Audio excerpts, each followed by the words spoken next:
All of us texted it. My brother June, his wife May, our cousins Clara and Phil, and their partners, and me. The only single among the couples at our backyard barbecue. I was turning the dogs on the grill when June brought it up, claiming to have overheard some of the tech bros at work discussing it. You just text, "What is my death date?" and it'll tell you when you're going to die. No way, gasped Cousin Clara. You're shitting me. Creepy. May rubbed her arms and shivered. Bullshit, I called. June's been a champion bullshitter since we were little. When he met May, whose name I like to think is short for Mayhem, the two hit it off like firecrackers, each trying to one-up the other with their shenanigans.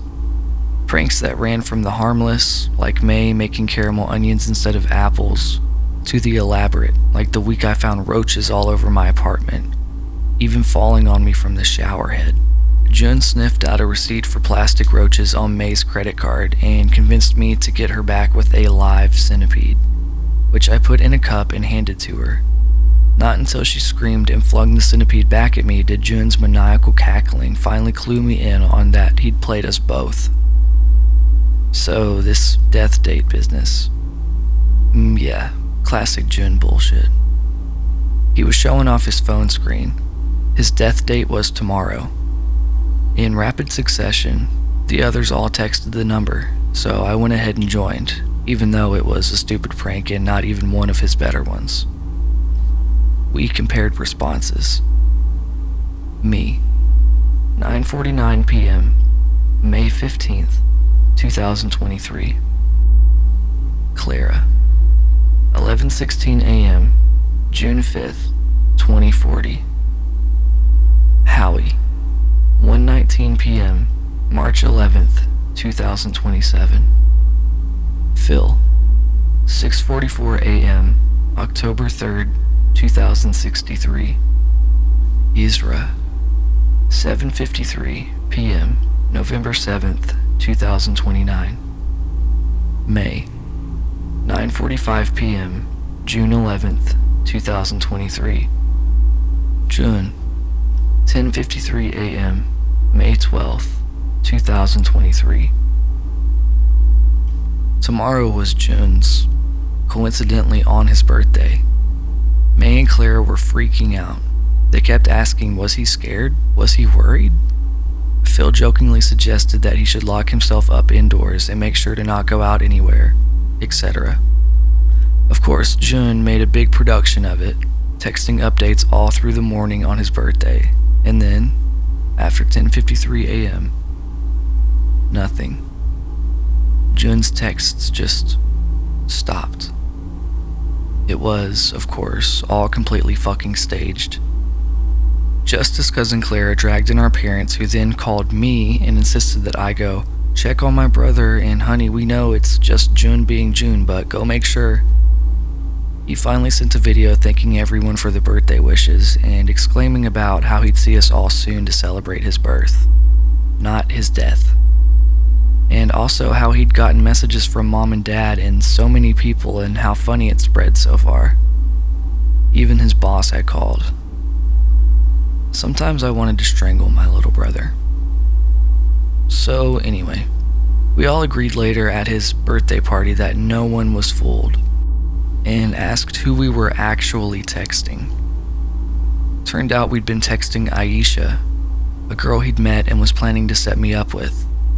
Nice of him, though these kinds of dates rarely worked in my favor. So I added the number to my contacts and then messaged her. Me. Hey, death date girl. Aisha, right? So my little brother dragged you into one of his evil schemes? Aisha. 9:49 p.m., May 15th, 2023. Me. LOL, good one, but he already came clean. Aisha. 9:49 p.m., May 15th, 2023. I frowned as I noticed something that I hadn't the first time around. I showed the group my phone. Guys, I don't think this is Aisha. General scoffs all around, because of course they thought I was kidding. But then I opened the contact so they could see the number. Turns out I'd been one digit off this whole time. Everyone else had been messaging Aisha and getting made up death dates from her. But I'd messaged someone else. When they realized this, the group sobered up. Well, who did you text then? June snatched my phone, eyes bright with curiosity. I have no idea. Ask them who they are, suggested Cousin Clara. So I did. Again, the same response. 9:49 p.m., May 15th, 2023. Oh, let me try. May tapped the mystery number into her phone and whizzed off a text, and almost immediately a bell chimed with a response. 12:33 a.m., May 15th, 2023. Oh my god, you guys. Chills, squealed Clara. That is creepy. 𝖋𝖚𝖙𝖚. That's how you do a death date prank. Did you set this up? June asked her. No, I swear. Alright, that's enough death dates, declared our dad. He and Mom could only suffer so much of our antics. The conversation was dropped. As I was heading back home later, June approached me. He seemed annoyed, convinced either I or someone else was copying his idea, which he claimed wasn't funny since he'd already done it. Apparently, he really wanted to know who was behind it. I told him I had no clue, but just his asking set a cold pin of anxiety in my brain. After all, if it wasn't someone in our family group, whose number was it? Imagining some stranger texting back sent icy fingers tracing the flesh of my neck. June grumbled that it was probably May, then smiled and encouraged me to give Aisha a ring. Try to be cool, he said, and less of a stick in the mud. I think the word you're looking for is responsible, I suggested. Serious, mature. All synonyms for boring. I flipped him the bird and then I forgot about the whole death date thing for a few days. I didn't even remember it until today, when I went to message Aisha and got the same response. Aisha. 9:49 p.m., May 15th, 2023. Shit, I'd forgotten to delete the death date number from my contacts after putting her name in. I did so now. I was about to message the real Aisha when curiosity brought me back to the death date number again, now just coming up as unknown on my phone. I messaged. Me. Who is this? Unknown. 9:49 p.m., May 15th, 2023. Me. May? Unknown. 9:49 p.m., May 15th, 2023. Fuck it. I borrowed a coworker's phone, asking if I could send a quick text since mine was dead. A white lie. Sometimes I could be as sneaky as June. And I sent to the same number the original question again. Me. When is my death date? Unknown. 9:49 p.m., May 15th, 2023.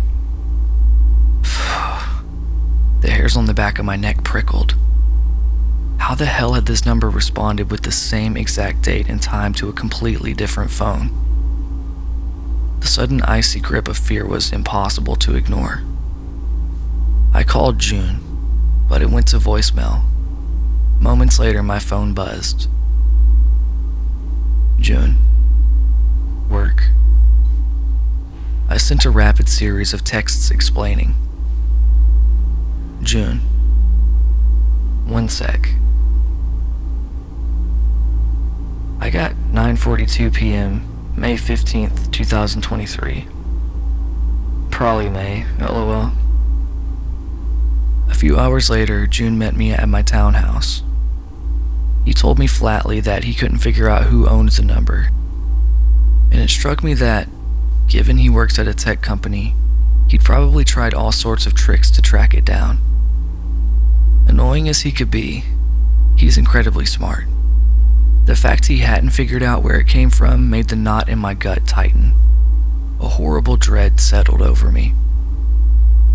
I'm sure it's just May. She's been out all day and hasn't been responding to any of my texts. Bet she set this whole thing up to freak us out. Jun spoke casually, rolling his eyes. He didn't like to admit when something got under his skin. Ever. But having grown up with him, I could spot it in the tension around his eyes, the way his smile didn't reach them. I called May's phone. Straight to voicemail. She's at work with Clara and her mom, June said. Been going on about it all week. No coincidence, the show ends just a half hour before our death date. Give her enough time to rush over here to scare us. It's part of this whole thing, trust me. She'll be here soon. And then he grinned, pointing at my laptop. You're typing this all up? I started typing earlier this afternoon, documenting, in case, well, just in case. That's great. Oh, I know some people you can send it to. You know, make it viral. Zero interest, I said. He rolled his eyes. It looks like you don't even want a girlfriend. 9:39. Still no answer from May. Suddenly, my phone vibrated. Jun always kept his on silent, but his eyes darted to it when the screen lit up. He blinked, showed it to me. We both had the same text. Unknown. Knock, knock. Downstairs from the front door of the townhome came knocking. Jun jumped. Oh. He nodded. May is good. I take it back. She's given us a good scare. I was too freaked out to say anything. I just really hoped it was May. Jun shouted, May, is that you? There was a tension in his frame as he called again. Then he put his phone to his ear and snickered. I heard it too. A tinkling sound of bells from somewhere just outside the front door. May's ringtone. She was outside. Jun pulled the phone back from his ear and called out, Caught you, May. We knew it was you. He smirked at me. Be back in a sec, he said, and hurried down. My phone buzzed again. Knock, knock. From downstairs, the click of the front door latch. I looked at the time on my phone. 9:41. Jun's time was almost up. May really did plan it all perfectly so she could arrive right when he was supposed to meet his end. I heard Jun calling out from the front door for May, probably hiding somewhere to pounce on him. A moment later, I heard the scuff of him putting his shoes on and stepping outside. My phone buzzed. Jun, be back in a sec. I was about to close the browser. This browser, with the window open to the account I'd been documenting of all of this, when my phone buzzed again. This time it wasn't Jun or the unknown number. It was cousin Clara. Clara. Hey, have you heard from May? Me. Yeah, why? Clara. Oh, thank goodness. She was supposed to meet me and Mom. The big show? We got really worried. All of our calls went to voicemail. Can you ask her why she didn't come? The show. Jun had mentioned the show too. And now I remembered May talking about that show at the barbecue. How she'd spent weeks trying to get those tickets. And she'd missed it? A sudden sickness twisted in my stomach. the dread dialing up from a tingle to a horrid lurch like the floor had just been ripped out from under me. I hollered, "June, did you find her?" My phone buzzed. June. Knock, knock. The rapping on the door was so loud I jumped. It wasn't down the steps at the front of the building, but right outside my living room door. I hadn't heard any footsteps come up the stairs. Hello?" I said. "Let us in," called June. Relief flooded me at the sound of his voice. I got up from my laptop and reached for the knob. I don't know why I hesitated suddenly. The feeling of dread was like a noose being pulled around my neck, cutting off the air. A warning. Some primitive instinct. Why hadn't there been footsteps? I called June's phone. It rang for a while, then went to voicemail. "Why aren't you answering your phone?" I asked. Silence. Then, June's voice, near enough that it was clear there was only the wooden door between us. "Because I'm right outside the door?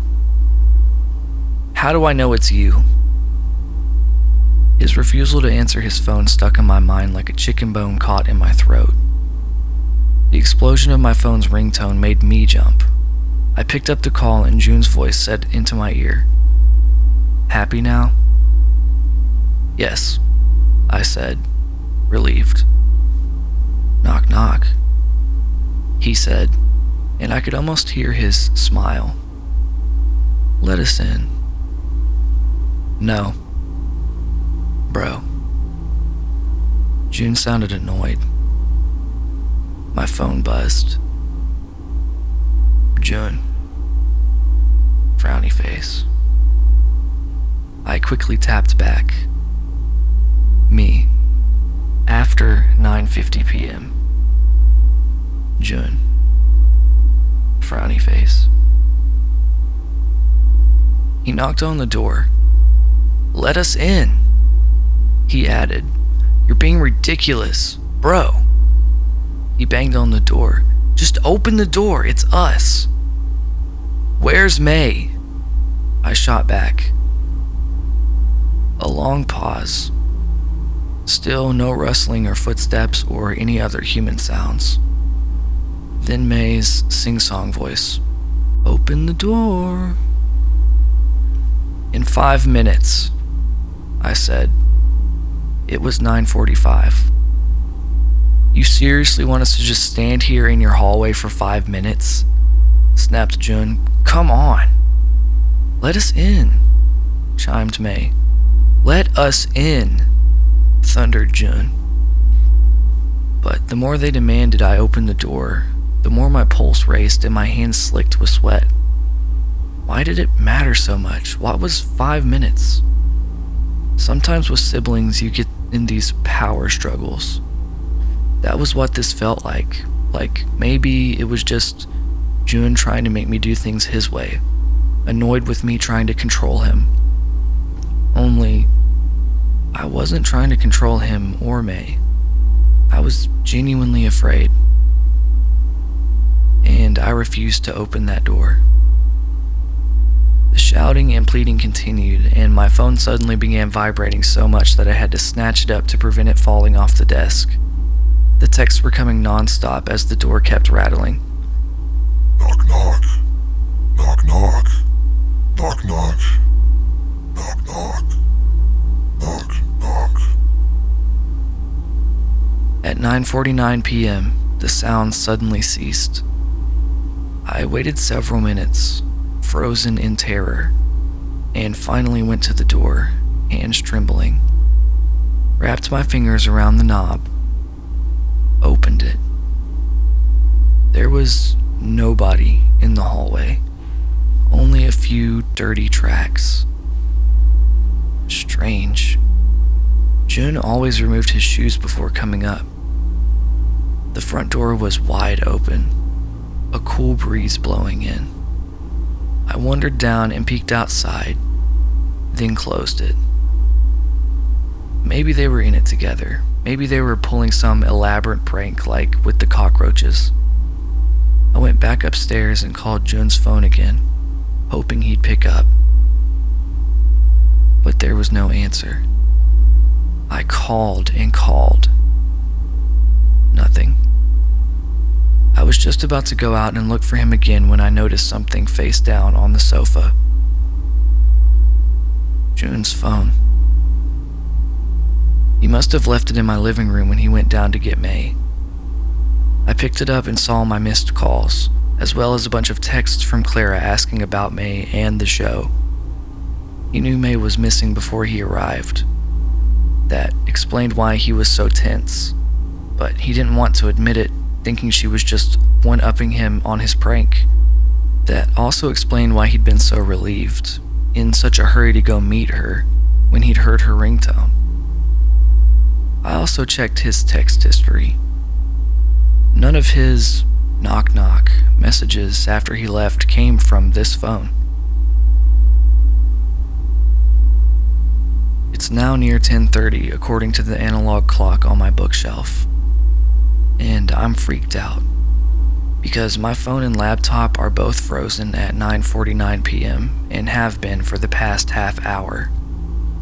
I tried calling Mom, tried calling Dad or Cousin Clara or anybody, but the line is busy. No matter who I ring, it's busy. And my laptop, like all the frozen technology, isn't working. Luckily, I can still type in the window that's already open, so that's what I've been doing. Documenting. Praying I'll be able to post this and get help. My phone just buzzed. June. Knock, knock. And now the phone slips out of my fingers. The icy claws rake down my spine because the knocking came from inside the room. And suddenly I remember how I peeked out the door earlier before I realized the clocks were frozen. And words are now flashing across my laptop on their own as fast as I can think them.